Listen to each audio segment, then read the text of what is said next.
joining us via webinar, and thanks for joining us today for the webinar on iDonate, the new resource that we're bringing to you through Charitable Giving Resource Center.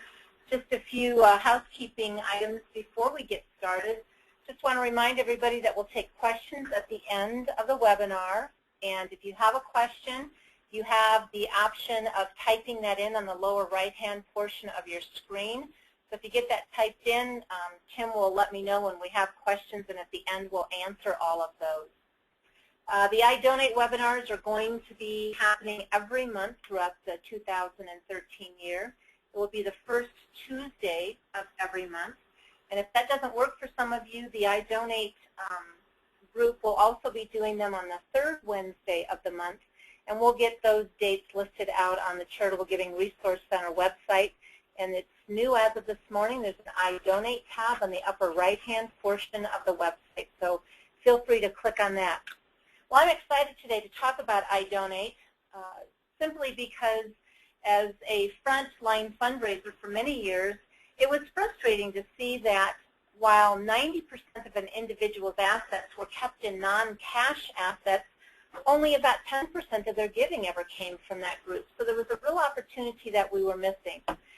And there was a group in Kansas City who felt the same way, and that was the National Servant Christian Foundation, now known as National Christian of the Midlands. And they created the iDonate concept.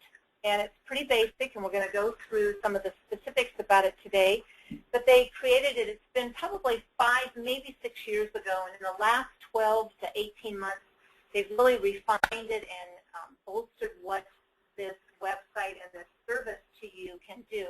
I think it could revolutionize what we do in the nonprofit industry because it's one of those new services that doesn't require that you always have to put on a new hat. It allows you to delve into the non-cash asset giving aspect for your nonprofit without having to spend a tremendous amount of time or energy on it. With that, we'll go ahead and get started. Let's talk a little bit about some giving statistics, and some of this some of you may be familiar with, but we have to remember that current and future generations are now faced with paying off our U.S. debt and entitlements. That puts more pressure on nonprofits to be more effective and efficient not only in nurturing their donors, but in trying to acquire gifts. 900 million people communicate and take recommendations from and network on, guess what, Facebook. I'm guessing that most of us have our own Facebook pages, but when you see that number, it looks kind of small there, 900 million. That's an awful lot of zeros and a lot of people. So where do the gifts come from? Well, 73% of gifts generally come from individuals. About 14% come from foundations and grants. 8% from bequests and CGAs, and 5% from corporations. I think this is always a good list of numbers to refer to occasionally because we get caught up in looking at corporations as being the big funders for everything we do, and yet only 5% of the giving ever comes from those groups. So what form are these gifts given? Cash. Traditionally, people make all of their gifts in the form of cash. And then there's non-cash. Did you know that more than 90% of all giving is done using cash? Less than 10% of all giving is done utilizing non-cash gifts. So we're doing good with our math at the beginning of the year. Nonprofits don't have the resources or expertise to accept all kinds of gifts or gift types. When I was working in one of the nonprofits that I worked for, we had a family come to us and offer us their mother's home. Well, it sounded awesome. Real estate, we could get that sold. Well, the lawyer who happened to be doing some work for us at the time suggested that we do a little due diligence before we accepted that. And in the end, it was a really good suggestion because we found that this house was actually sitting on land that had some kind of oil and gas issue with barrels buried in the backyard from many years ago. So it would have cost us a tremendous amount of money to clean that up. So a lot of nonprofits will look at non-cash assets really really a kind of a pain in the rear to do. Somebody gives you artwork, well, now you got to get it appraised and find somebody to sell it. So that's what we mean by nonprofits. Nonprofits don't have the resources or expertise to accept those. There we go. Currently, it is estimated that there is more than 35 trillion, with a T, in non-cash assets that could be used to fund nonprofit programs and services. Not very often we talk about numbers that start with a T. That's a big pool of assets that we could be tapping into. Go back here. All of a sudden my slides went up. So here's just a visual of some of the stats that we just looked at. So to the left, 90% of giving is done with cash, 10% with non-cash, and yet, to the right, 90% of America's wealth is held in non-cash assets, and yet only 10% of it is used to give. So what's the problem? Why aren't we going into that pool of assets? Well, first, how do we get to these people with limited staff and time? 69% of people who surveyed to a 2011 survey, it was a survey on the use of smart devices. They found that most people have one or more social media accounts, but that the majority don't follow any charities on those social media accounts. And I can tell you from personal experience that I don't spend a lot of time out on Facebook or LinkedIn, but my kids certainly do. And there are a lot of my colleagues who use that a lot in just their professional day-to-day routine, and they use it to talk about what they're doing in their profession. Among those who do follow one or more charities on the social media, they found that 62% of them do so because the nonprofit posts relevant updates about its work. So think about that. 69% said that they follow, so they have one or more social media accounts, but that they don't follow any charities. So of the ones who do, they do so because there's relevant updates being put out there. So I'm hoping that you're starting to click and think, aha, it's kind of like our website. We need to keep information updated. We want to have information out there that wants people to come back and see what else we're doing. I believe there's a real opportunity when we talk about non-cash assets and social media. We have an opportunity to redefine online giving to deliver your nonprofit more with less. Do you remember when I talked about that hat at the beginning? Often nonprofit professionals are asked to put on lots of different hats. You have to do the marketing. You have to do the accounting. You have to do the development and cultivation work. I believe we can only add more to your plate if it doesn't take more time. So to redefine how nonprofits can measure the effectiveness of individual campaigns. Now, this might be one that you're sitting there thinking, what is she talking about?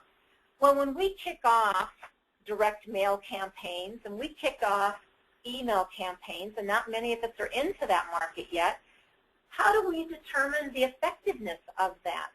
There are some Google Analytics out there that we can look at, but most of us probably have never gone out there and even checked what that is. What is happening? How are people finding us? What are they doing when they find us? So we need to redefine how you measure the effectiveness of those campaigns. So how are we going to do that? Well, on the left-hand side, you can see something called the old way of giving. Generally, on our website, nonprofits have a cash-only transaction form, cash being cash or a credit card, a way of our donors making a gift. Well, the I Donate people believe that there's a new way of giving, a system to get more gifts and all types of gifts.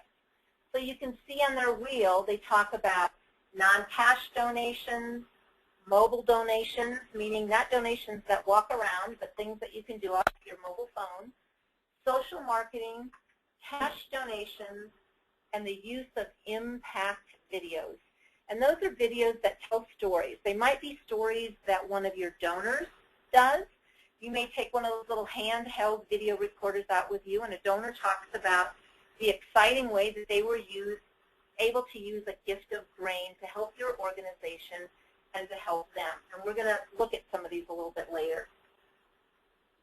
So online gift management. Online campaigns and online giving have long been accomplished through the installation of separate solutions, meaning you may have one vendor that takes care of all of your online giving. So they take care of all of those transactional kinds of things. You may have another vendor who helps you with your website and with your donor software. So it keeps all the information on your donors. So now we're up to 3 different vendors trying to help you look at campaigns that you're sending out. So we've got the campaign component, donations, and then the marketing management. And finally, we end with that analytics, and that's we talk about the Google Analytics. How do you decide or determine where people found access to you and to your giving page? Well, we're going to talk today about the iDonate, which I believe is a really unique tool. It can accept all gift types. It has the ability to tell stories to get gifts.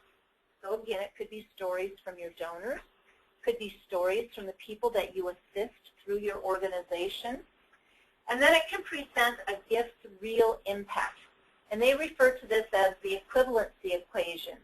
So your gift of $100 is translated into being able to translate 37 Bibles, or 37 hours of training, or 37 days of water.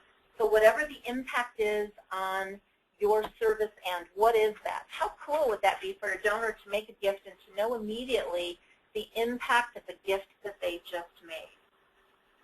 Well, I believe we have a solution, and that is iDonate, which again is a resource that we're bringing to the table. It's a single hosted system for creating unique gift pages, generating effective campaigns, and most importantly, measuring giving and gift sources. I want to show you a quick little video. So while I'm talking, Tim's going to bring this video up for us. This is a video that when you would sign on to iDonate as a new client, they're going to give you this video, and they're also going to help you set up your gift giving website. So let's take a minute and watch this.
I don't know about you, but when I watched this video for the first time, I started thinking about the fact that I'm part of those people who have a storage unit. I have a shed in the back of my yard, and the things that I have in my yard, the things that are in my basement and up in my son's closet. But I think the most compelling thing that happened to me was when I showed this video to my 21-year-old son. Now, if any of you have teenagers in your house, you know that they generally don't have money to do much of anything, and the hand is always out, or the pocketbook is always open, the purse is open to find money to do things. Well, I showed this to my 21-year-old son, the video, and he looked at me and he said, "Oh my gosh, Mom, I have the tires off of my old car out in the shed, and I have that dirt bike." Instantly, in a minute and 57 seconds, that turned my 21-year-old son into somebody who now thought about philanthropy and now thought that he had a way of making a difference for somebody or something, and he never thought that way before. That was pretty profound for me, and as I've used this video to talk to other groups about the I Donate concept, I think we need to think about the story that it tells and how it resonates to individuals. We'll talk a little more about that later, but I Donate. So what does it cost? What are the levels of service?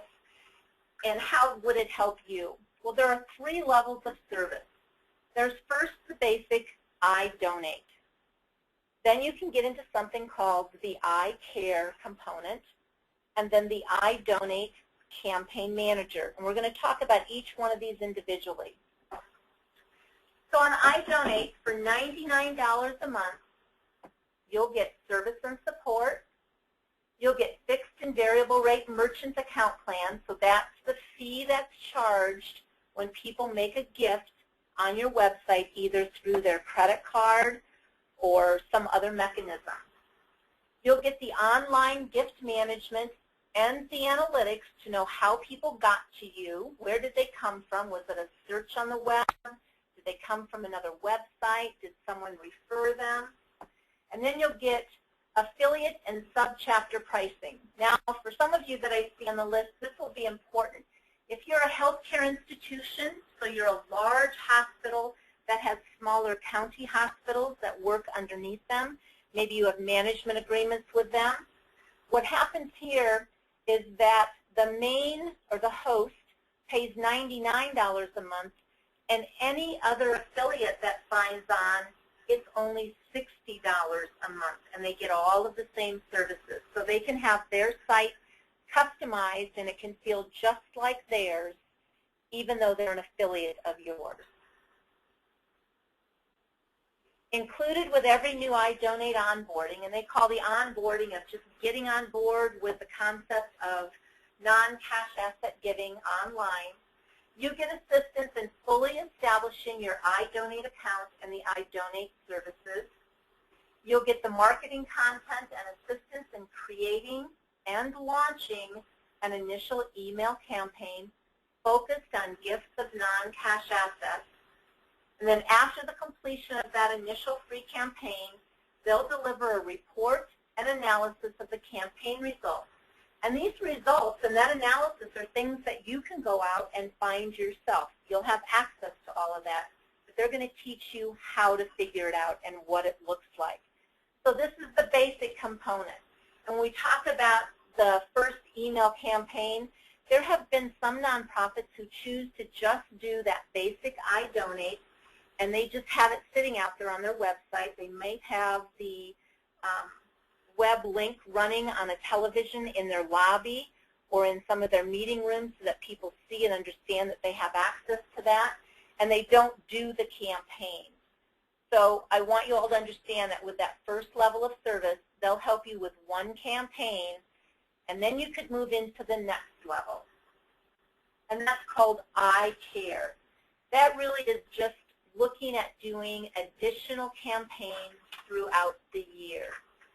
So if you do that initial email campaign, you may look down and say, okay, I want to do an email campaign that's focused around the water project we have down in Mexico, or I want it to be around the bricks campaign we're doing for our new garden at the hospital, or it could be around getting new furniture for the homeless shelter that you deal with.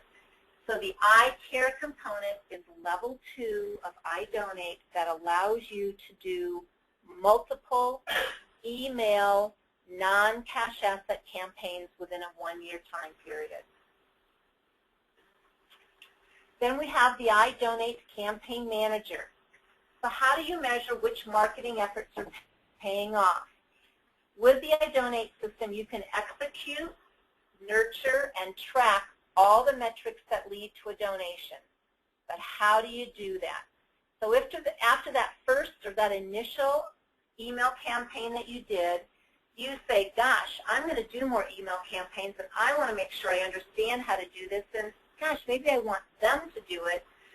You'll create multiple campaigns and unique donor lists with custom emails. So you can subset your donor pool into specific email campaigns, saying, I want this campaign to go out to this group of people because it's October and I want these farmers or these individuals to think about gifts of grain. So it may not be something you send out to everybody. We help you segment, or they would help you segment your donor population.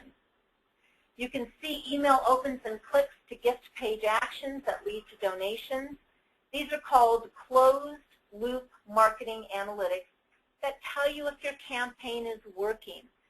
I know when again, back to being a frontline fundraiser, when we would send out direct mail campaigns, the only sign of success was money coming in.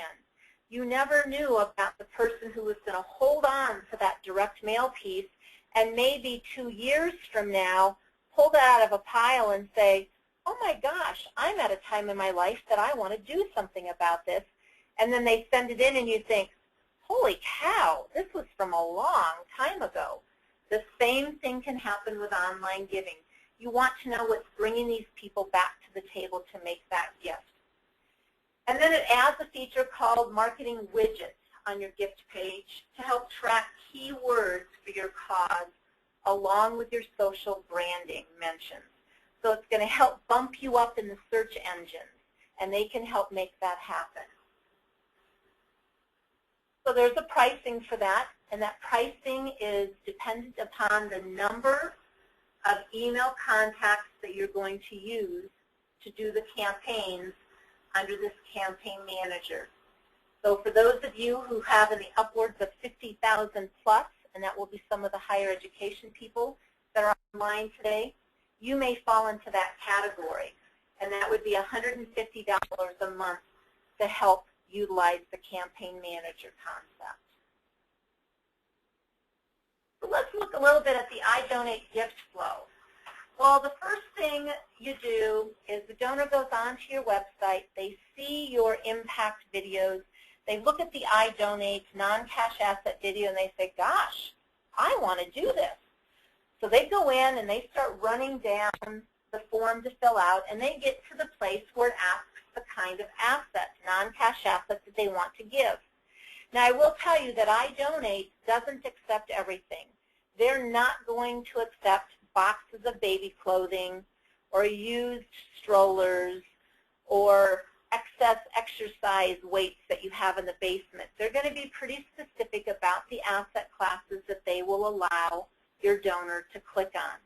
And there's a reason for that, because you don't want to outweigh the cost to get that non-cash asset to somebody to sell it versus what it's actually worth. So you'll see if you go out to some of the links I'm providing at the end, you'll see that there are some things that are not out there. For instance, desktop computers. So that heavy monitor and that big CPU box that you have under your desk, they won't accept those unless there's a large volume of them.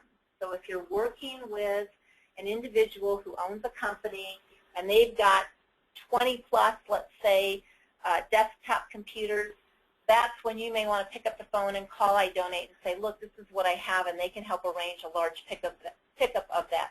But your donor is only going to see specific asset classes, so specific cell phones, specific electronics, specific kinds of in-home merchandise. So once they fill that all out and they send, they're going to get a review by I Donate people, and they're going to decide whether it's a yes or a no to that item, and they're going to explain why.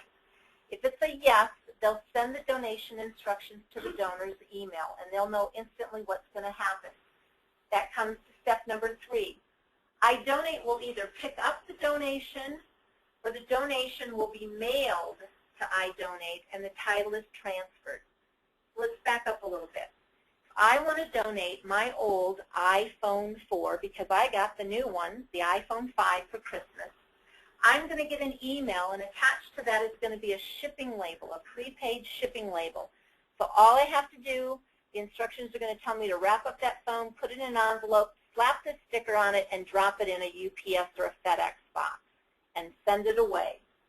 If it's a car, you're going to get an email or a phone call from them that tells you who's going to come pick up the vehicle and what you need to have ready. Obviously the title and what needs to be signed, and they'll come pick it up and take it and dispose of it. So then the asset is sold through the iDonate vendor network.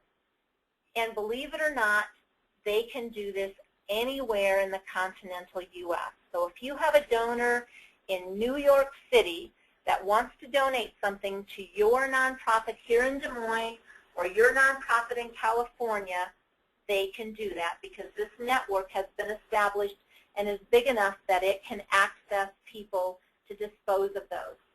When I get to step 4, this is where I get a lot of questions, and people say, well, are they going to get enough for that asset that somebody gave? And my answer is yes, because they only get paid a % of what the asset is disposed on. So if you donate a car, or one of your donors donates a car, it is in their best interest to get the very best price for that item, because their take of that, their percentage or their disposition fee, is based on what it actually sells for. So they're going to hold your best interest, the donor's best interest, and theirs all up and get the very best price for that. Once that asset is sold through the iDonate vendor network, you as a nonprofit and the donor are going to get a final gift receipt and value. So then you can send out a thank you. They've already got the value that they can use to take to their tax preparer. And then you as the nonprofit are going to get the net proceeds from whatever that sale was. So all you have to do is say thank you, which is awfully nice. So what does it mean when I talk about iDonate onboarding? Well, you can go out to their website and it will say buy now or sign on now, and it walks you through the whole process. You're going to get account credentials sent to you via email after you've gone on to their website. The customer support will be notified. They'll contact you directly, and they'll walk you through how to get everything set up on your website. It's not something that they're going to tell you how. They're going to assist you in making that happen. They'll help provide content and marketing assistance for creating and launching that initial email campaign. And then in the end, they're going to deliver you a report and an analysis of whether it worked or not. So again, they're going to walk with you side by side through this process. I've added 4 nonprofits that are currently using the iDonate system, and I would encourage you to go out to some of these and to see what some of their impact videos look like, what it actually looks like on their website. I've worked with some nonprofits who will sign on to this concept, and then they bury this awesome video and this concept so deep that nonprofits can't, or donors can't access. They don't know it's there. So they're going to help you make sure that you don't make that same mistake, that you get it placed on your website so that people know it's out there and they understand that they can give you cash and non-cash assets. So I'd recommend that you go out and you take a look at those nonprofit sites and take a look at how they're doing it. That's a lot of information in a short period of time, but I wanted to allow some time for some questions. Certainly, if you have questions about iDonate specifically, you can go out to their website, idonate.com, or you can call into our offices at 515-277-6666. 4050, and either myself or Joni Pine can help you walk through and navigate that website. So we'll wait a few minutes here to see if there's any questions. Anybody that's here today have any questions about iDonate? Boy, it must have been perfectly clear. This is good. Well, I know that's a lot of information, but the one thing I wanted, the goal for today was to let you know that there is a resource available to you as a nonprofit that can help you tap into that potential of non-cash assets without you having to physically take ownership of those. It does cost a little bit every month to do that. I would challenge you to think through, do you have a board member? Do you have a donor who's, you know, socially savvy when it comes to social networking, that this might appeal to them? And maybe it's a challenge to say, would you help us do this for 6 months, and we'll pay for 6 months, and we'll see at the end of the year the kinds of successes that we've had. And keep in mind, you can start this program today, and you can stop it next month if you want. Okay, here's our first question. Kim, can you drop that down a little bit? Are there currently nonprofits in Des Moines that are using iDonate? Yes, there are.